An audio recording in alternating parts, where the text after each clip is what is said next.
high visibility policing, but don't get it twisted by any stretch of the imagination. That doesn't mean that your judicial system is doing their part, holding the criminals in when arrests are made. This is why we need more officers, because you want officers on subway platforms, patrolling neighborhoods, on foot patrol to deter crime. And the officers are doing an amazing job in that.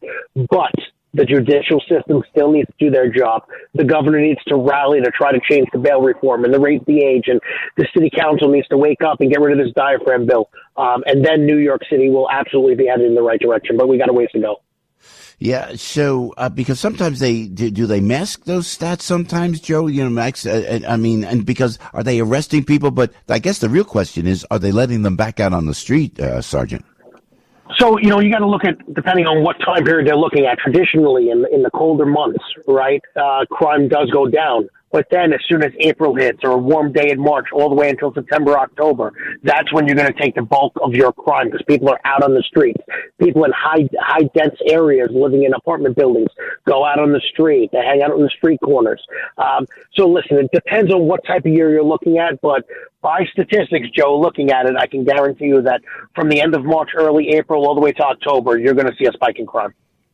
Yeah, just like that. It's unbelievable, And the mayoral race, that really matters, doesn't it? Who's in?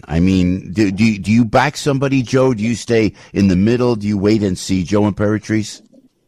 Listen, at the end of the day, it doesn't matter Democrat or Republican, in my opinion. It's who's going to do the best job. But New York City needs to remember that New York State is in this crime crisis because of Governor Cuomo. He is the one that signed the bail reform, the raise the age. He's the one that caused all these problems with this recurring system of prisoners being let back out onto the streets because they handicapped and handcuffed our judges to be able to do their job. We have to remember that. New York has a small memory span. They have to remember a couple years ago that we would not be in this situation if Governor Cuomo did not sign that into legislation. Yeah, it's so true. And then we'll see exactly what happens in that regard as the